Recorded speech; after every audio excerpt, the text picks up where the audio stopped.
Now, as you well know, the opposition in Nigeria is a broad church of parties and isn't just about Labour and the PDP. There's also the likes of the Social Democratic Party, or SDP, whose presidential candidate, Adebayo, took a rather long view of the fuel subsidy question during the campaign, arguing that it is corruption, not subsidy, that should be removed.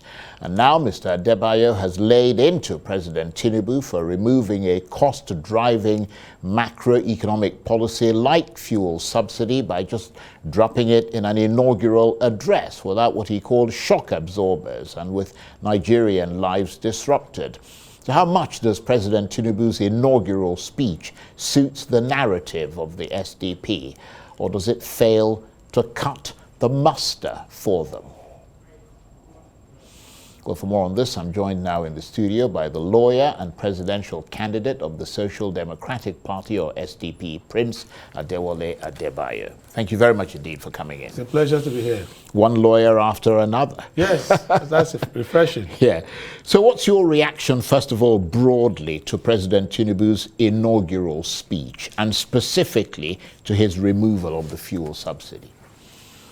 Well, I think that first the speech reflected the APC campaign promises, campaign plans.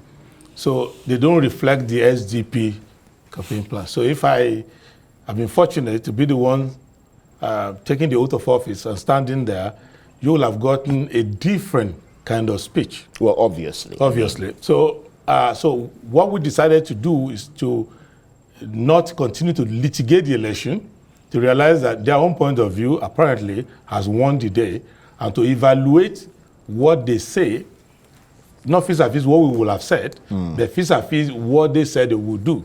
So predictably, they said they were going to remove fuel subsidy, and we thought that's a very bad idea, and we debated it all over the country.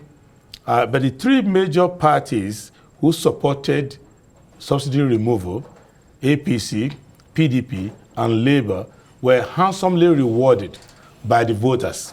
And people like us at the SDP who said, no, cut the corruption, you need social safety net for the people, and the subsidy is a way to control other cost drivers and to avoid cost-push inflation, try to cut the heavy burden of wastage and corruption.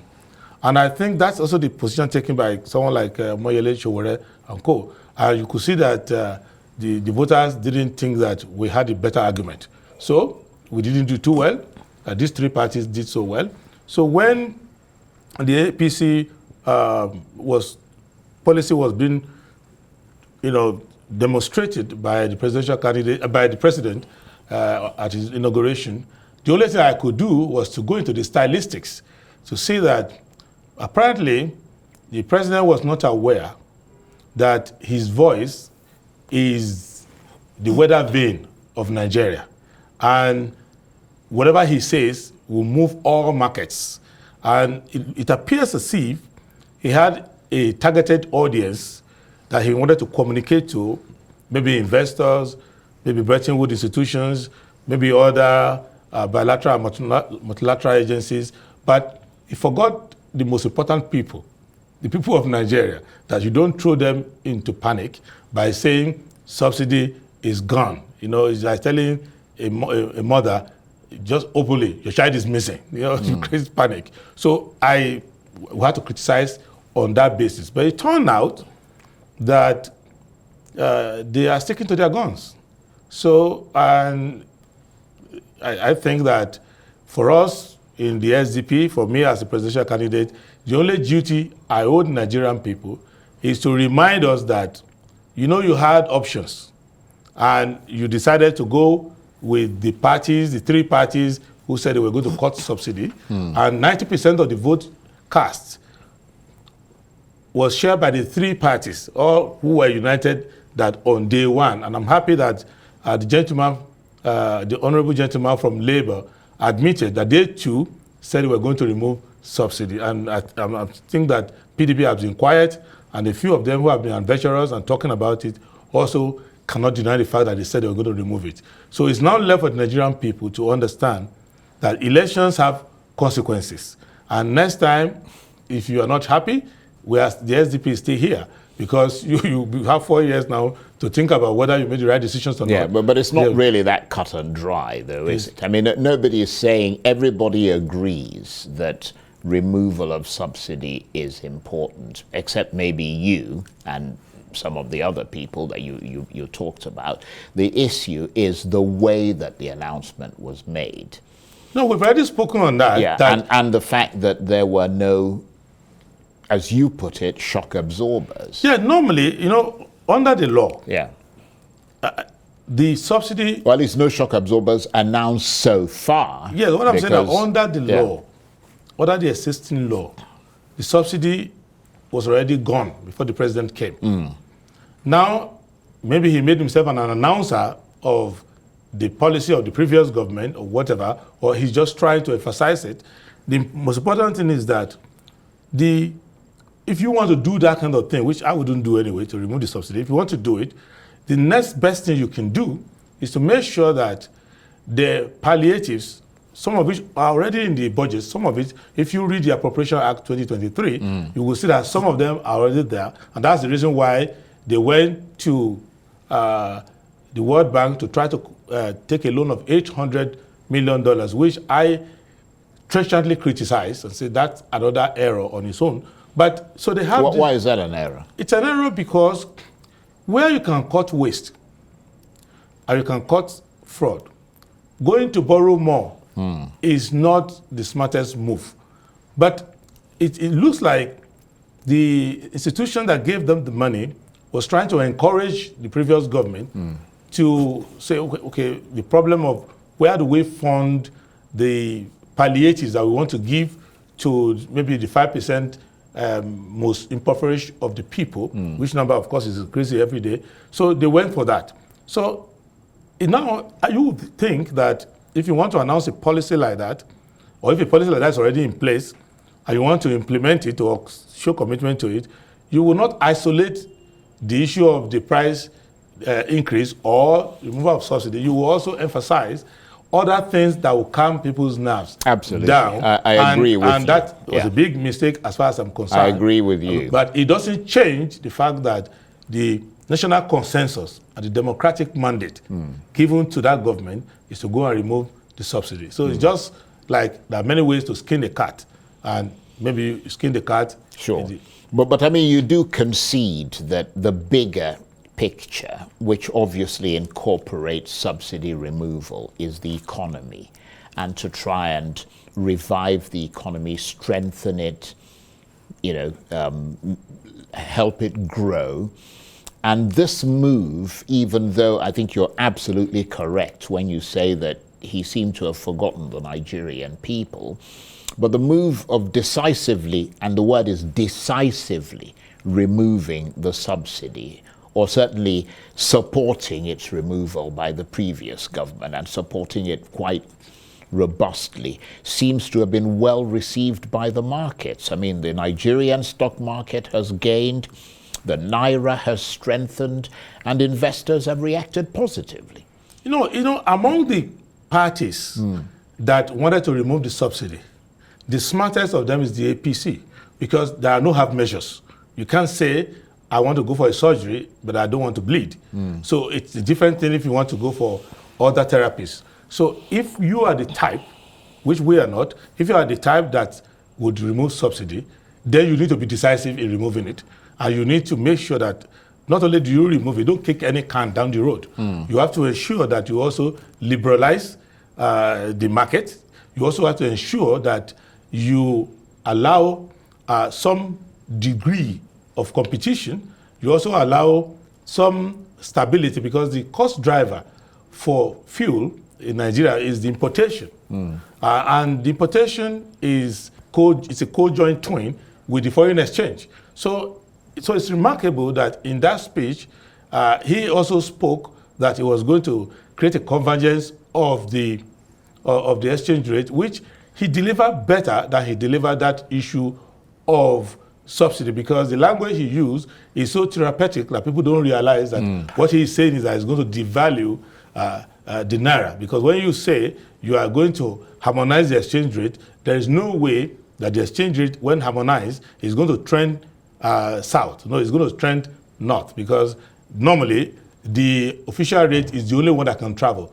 The what they call black market rate, the autonomous rate, is already floating in the market. Yeah. So that one is going to remain there, and the two of them will meet. But it is the official rate that's under bondage that's going to be released and move towards. Yeah. So it essentially will become a market-driven thing. Exactly. Yeah. And if that happens, for those who believe in their kind of economics, if that happens, it'll tend towards the black market. Yes, and then that way there will be free entry and exit, and profit taking will happen. Everybody will take the haircut one time, and then you can expect that people who like to bring their money in, because the problem with Nigeria, bringing money to Nigeria, and it has happened to everybody, including myself, is that it's a black hole. Once your money comes in, it comes in without question, but when it wants to go out, now you have to now it becomes trapped. It's trapped here, and billions of dollars are trapped here, and so people are sketching around the market. They're seeing opportunity, but they cannot bring money in because they're afraid. If you're an airline, if you're an importer, whatever you are, if you're an exporter, you bring your forex in, then they give you conditions. In fact, if you do, I used to render, before I joined politics, I used to render professional services overseas, and as a patriot, I would say, let me have the income in the country. They are happy to receive it, but when you want to send something out from M, from K, from A, from all this, so that is unnecessary. So if that is done, and then we have to now answer our own name, which is that once you float your currency, then your productivity is the only rescue that you have. There's no person who's going to help you regulate anymore. You now have to be very productive. So if they say in that same speech that they are going to achieve 6% growth in GDP, which people were laughing at us when I said I was going to achieve 7% GDP. People said, no, you are. What do you mean? How are you going to do it? Yeah, but at one point there, that was they almost achieved 7%. Yeah, but we were campaigning that the replacement GDP is something a little south of 7%. And if you want to have any marginal growth at all, especially your population is growing, and you want to have marginal growth, then you need to achieve 7%. And we have said, I don't know how they want to achieve their own. We have said that if you go into implementing Chapter 2 of the Constitution, you invest in works, creating investment, then that you can achieve that. Because there is no way, I don't see, I'm watching them, I hope they succeed, but I don't see how you're going to achieve 6% GDP without increasing employment, without spending at least 9 trillion naira in further investment. Right. Well, and then you have to cut at least unemployment by factor of 10%. Well, to be fair to them, I mean, it's day 2, you know, even though they have a manifesto and all the rest of it, but it's day 2 of the full day, 2 days in power now. So we'll have to see how things evolve. They don't have 4 years anymore. That's a fact. Right. They've used part of their 4 years. But it's their style.